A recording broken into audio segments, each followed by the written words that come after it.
Hey, my name is John Morris. I'm a freelance web developer of 10 plus years from Omaha, Nebraska. And what I've done is I've created a presentation for you where I'm going to show you how to write proposals on Upwork that actually allows you to win the bid and get the job. Now, there's three things that you need to do in order to do that. The first one is you need to do a little bit of research. And I'm going to show you where to do that research, what to look for, and how to quickly find the most important information when it comes to writing your bid. The second thing that you need a framework to operate off when we're writing your proposals. Now, this isn't a canned proposal. Those things are actually a really bad idea because they stick out like a sore thumb to clients. But this is a framework of steps to follow each time you write your proposal so that you're creating an attractive proposal or attractive bid for the client when they're reading it. And then the third thing is you need to know how to price it correctly so that you create an attractive offer, but you also make sure that you're getting paid what you deserve for the project. And I'm going to show you how to do that. So unlike a lot of presentations, this isn't going to be a lot of theory or conjecture. We're actually going to go right on Upwork, and I'm going to show you exactly what to do step by step. So with that said, let's get started. Hey, John here. We're over on my computer now. We're going to take a look at Upwork here in just a second. Before I do that, just wanted to mention, I remember my first month on Upwork. Oh my gosh. I was bidding on jobs where the client would never hire anyone, or I'd write tons of proposals and I'd get no response. And finally, the first job that I got was way less than what I wanted. But, over time, I figured it out, and eventually I developed a process that I used for every bid that I wrote from that point forward. And I ended up getting so busy that I had to start turning clients away, which is something that I still do quite often to this day. Now, I bring that up because if you've ever struggled at all with Upwork, and I've heard from a lot of you telling me that you have, I just want you to know that I know how you feel. It's frustrating because you have this opportunity right in front of you for a life of freedom, a life of wealth, and a life of doing what you love, but you just can't quite get it figured out. Well, I think this presentation is really going to help you. So as I mentioned, there's three things that you need to do to write bids that win. And the first one is research. All right, so let's talk about where you want to look to find the information you need to write a really attractive proposal. So here I am in a actual job proposal over here on Upwork, and there's lots of different places where you could look here, but where I go, the first thing that I go to is I actually scroll down to right here. It says you will be asked to answer the following questions when submitting a proposal. This is the first thing that I look at. Now, why is that the first thing that I look at? Because these are the things that the client has written down that are the questions they absolutely have to have answered when you submit the proposal back to them. So of all of the stuff that they've written up here, these are the questions that they most want to know. So this gives you kind of a shortcut into their thinking. So you want to look here first. So for example, this one says, have you done any other work with custom PDF editors? Can you point me to some examples? So that tells you exactly what they need in terms of credibility from you to have trust in you. Remember, trust is the most important thing that a client is looking for when hiring someone. So if they tell you exactly what they need in order to trust you, you really need to give that to them.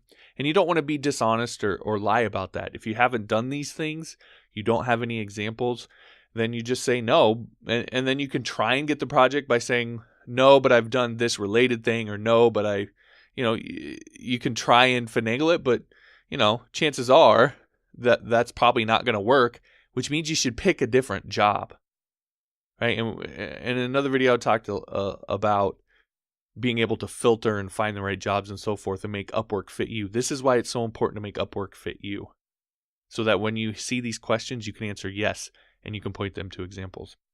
Second is, can you give me a suggestion of how you will handle this project from scratch using some open source script? So again, you need to be able to describe exactly what you're going to do and meet the criteria that they have. So this is the first place that I look. These are often the most important things that they're after. So look here first, and then when you come up here, this will give you, and you read through it, this will kind of flesh it out, and you'll have the right mindset going into reading the rest of this. So what you want to look for is these questions down here to give you a shortcut of what they're after, and then come back up here and you'll be in the right mind state for reading the rest of this to really kind of flesh it out, to get the answers to what you're after. So you want to take note of that stuff, or write that down somewhere, or highlight it, or whatever, to know that these are the most important things that you need to cover in your proposal. So that's where to look, and that's what to look for, is the signals of what are the most important things. And then, of course, how to find it very, very quickly. You can find this in about 2 seconds. All right, so now when it comes to actually writing your proposal, so let's go ahead and click over to submit a proposal. The first thing, oops, I'm logged into my client account. Let's see if we can click right on through. Okay, well, we'll just click into one of these and assume we're on that other one, so for brevity's sake. But when we click on submit a proposal, then we're going to come down here, and there's a cover letter, and oftentimes there will be the questions that person asked. So the framework that I use for writing my proposals is credibility, demonstrate, reliability, and sell value. Okay, so the first thing that you want to do is you want to establish your credibility, and for this specific project. And that's why finding those indicators of what they need to trust you is so important, because this is the first thing that we're going to hit them with. So in the proposal, what they said is they want someone who's worked with these kind of PDF editors before and has examples. So in your credibility section, that's exactly what you would hit. You would say, I've built 17 of these before, and here's links to 6 examples of what I've done. And so you want to establish that right up front. That's the most important thing that they're after, is trust, and they've told you exactly what they need in order to trust you. So you need to give that to them first before you talk about the rest of the stuff, because that if they don't trust you, they're not going to believe any of the rest of the stuff that you say. And oftentimes what will happen is, instead of reading everything that you wrote, they're going to look for the thing that they want first. And so there's a good chance they'll skip over the other important parts of your proposal looking for the credibility parts. So you're going to put those credibility parts right up front. So you want to give them exactly what they asked for. Yes, I've worked with these before, and here's the examples. When I built membership sites, I would say, I've built membership sites for these people. Here's a link to different examples of sites that I built. And so I was fortunate enough to have some big name clients that I've built websites for. So that really helped me out. And then I had actual links to those websites that I could send them to so they could see them and get a feel for my work. Again, this is why it's so important that you pick the right project.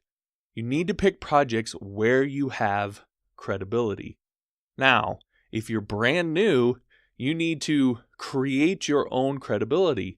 That's why I say if you know what niche you want to go after, then create a portfolio of different items based around that niche. So if you're going to build, Ajax forms for people and you don't have any clients yet, build a portfolio of 8 different Ajax forms that you just build just to put in your portfolio, so that you can come here and say, yes, I've worked with these a bunch.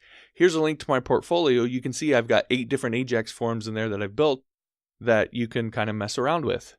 That's enough credibility. Now, it's better to have big name clients and actual projects and so forth, but having that is way better than having nothing. So pick a niche and then give yourself some form of credibility, and then use that credibility in your proposals here. The most important thing that you can do. The next step then is to demonstrate reliability. And I can tell you the easiest way for you to demonstrate reliability is demonstrating an attention to detail. And the way that you can do that in a job proposal is to show them that you read the proposal. It's the number one complaint that you'll find from clients on freelance sites is that they feel like people didn't read the proposal. That doesn't mean those people didn't read the proposal. It means those people didn't do a good job of demonstrating that they did.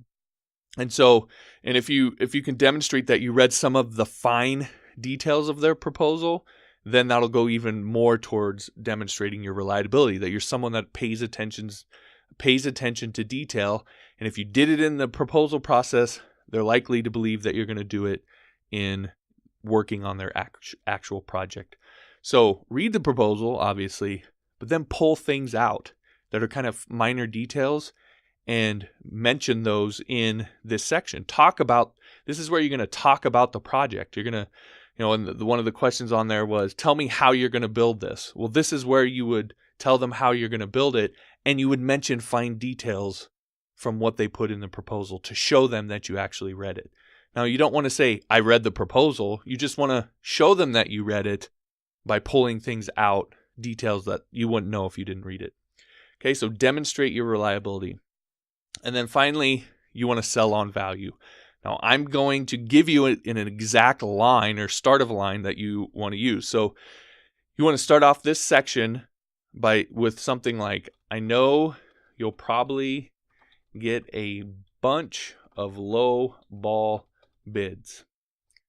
You want to say those words exactly because you want to attack this idea. You want to attack their tendency to maybe go for the lowest price. So you want to go right at it. You want to take it head on, because if you don't, then it can slip by. So you need to attack it directly. And now the thing here is, some people don't always feel 100% comfortable with this, but remember, this is actually true. Okay. So I know you'll probably get a bunch of lowball bids, and then what you want to do is instill fear. Okay. Now I know that probably sounds bad in today's day and age, but it's realistic fear. So let me give you an example. If I came, let's say I came around the corner of a house and I wanted to communicate to you that there was a lion on the other side of the house running around at us. And I told you, hey, there's a lion over there on the other side of the house and it's coming this way, right? I would be instilling fear in you. But if there's actually a lion coming around the side of the house, it's to your benefit. So you instilling that fear is actually going to help you out. Now, if there's not actually a lion around the house and I'm doing it to get you to, run the other way so that I can steal your car or something like that, then that is obviously wrong. So here we're going to instill fear, but we're going to instill legitimate fear, because this what we're about to talk about is absolutely true. And that is, hey, I know you're probably going to get a bunch of lowball bids, but do you really want to risk this project on somebody who won because they were the lowest bidder, not because they were the best developer? And you always, when I talk about sell on value, that's the juxtaposition you always need to have in your mind, is someone who's actually right for the job and can deliver it versus someone who was the lowest bidder. You need to always put that into the client's mind, and you need to position yourself as the person who is the person who's right for the job, not you're the lowest bidder. And you need to actually bring this up and kind of put it in their face. Otherwise, their natural tendency will be to go with the lowest bidder. And you want to make sure you bring it up and put it in their face. Now, it's not always going to work, but it'll work more often than you think. And you'll really get clients to think it through and analyze their hiring process a little bit different, and not just hire whoever's the lowest bidder, but hire the person that they think is going to be the one that can do the job best. That might not be you, but if you can get them to sell on value and you're niching right and you're doing the credibility part right and so forth, more often than not, that will be you, especially since you're the one that brought it up. All right, so credibility, demonstrate reliability, and then make sure to sell on value. All right, the last piece of this then is how to price this appropriately. So the first thing that we want to take a look at is we want to take a look at what the actual market is. So this was for an online PDF editor, and it was in relation to PHP, I believe. They wanted it built with PHP and CodeIgniter. All right, so what I do is actually, for me, I have a client account, and I come over here to the client side, and I'll actually look through. So I just did a search for PHP. You could get more in depth if you wanted here. You could actually do CodeIgniter. Whatever the project is, the keywords related to it, that'll bring up a list of other developers here. And then just see what they charge. So you see 40 an hour, 50 an hour, 50 an hour, 90 an hour, and so on down the line. And you can kind of get a sense of what people charge here. So, anywhere from 50 to 90. So you could maybe say it's 75, or maybe you want to go a little lower and say 70, whatever. You get some sort of idea of what the market will charge. Then you want to try to estimate how long you think the project's going to take. Now, look, it's always difficult. I've been doing this for 10 years, and whenever I have a client ask me how long it's going to take, I still don't have some set method for figuring that out. The only way that I do know that is the projects that I've done time and time again, which is why I stick to those projects so I can get accurate times and so forth. But if this is a project you've never done, then you're probably not going to be accurate, and you need to realize that. So you look at the price and you settle on kind of a median price. So we'll just say 60 here because it's easy to do the math on. And then you figure out the amount of hours. So let's say you look at this online PDF editor and say, well, it's probably going to take about 20 hours. So you say, okay, 20 hours at $60 an hour, that's $1,200. Then whatever that number is, double it. And the reason I say double it is because almost always you're underestimating the amount of time it's going to take. And B, if you quote them a certain price and then it ends up taking you less hours, you can always give them some of their money back, and they're going to be over the moon. And they're going to be extremely happy, and that's a good way to get 5-star ratings, to get glowing testimonials, and build up your profile, and so forth. So it puts you in a much better position than if you underbid. And even if you don't give them their money back, then you made more than, you were able to get it done faster, and that's a benefit for you. So you're happier. Whereas if you underbid, nobody's happy, because either you end up going back to them and saying, look, it's taking longer than I thought. I'm going to have to charge you more, which will irritate them. And it'll also be taking longer, which will irritate them. Or B, you're just going to eat the cost, and then you'll be miserable. So it's always better to overbid. Now, in this case, don't worry about what you think they'll pay. We're not to that point yet. Just figure out some hard numbers and just let it be what it is. So in our case, it'd be $2,400. Now, the next thing that you want to do is you want to actually go and you want to look at this client and you want to analyze what they'll pay. Now, this is a different client than what we were originally on, so this might not work as well. But you can kind of come through and see, well, this is a brand new client. So let's actually find somebody who do PHP or PHP search. Let's find somebody.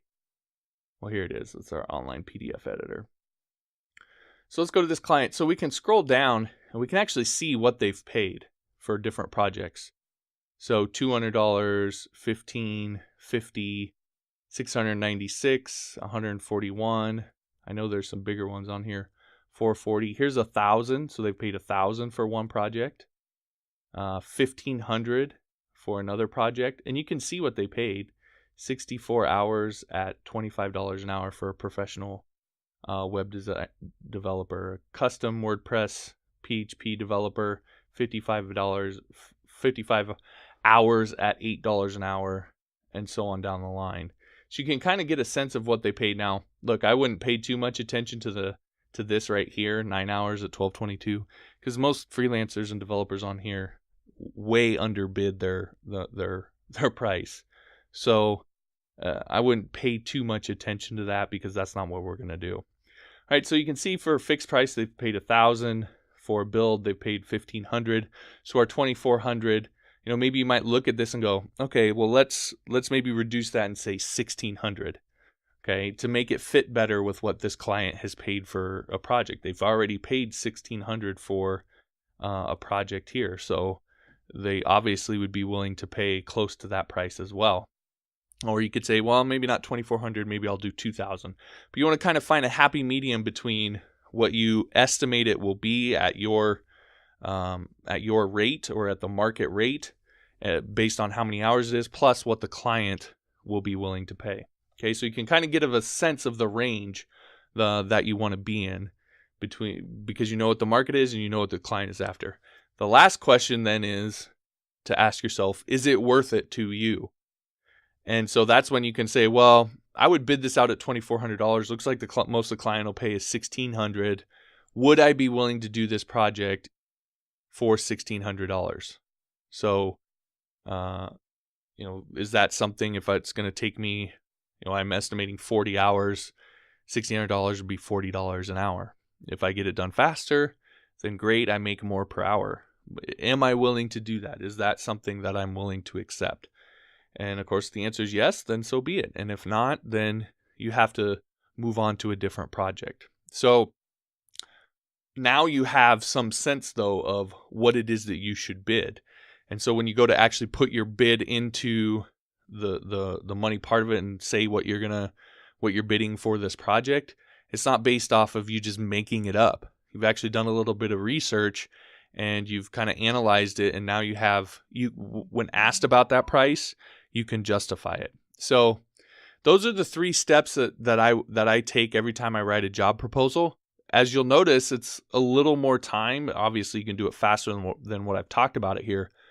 But it's important that you don't get in the mindset of bidding on hundreds of projects, but instead finding those special few that are a really good match for you, that you're going to be able to deliver on, that are going to pay you good money.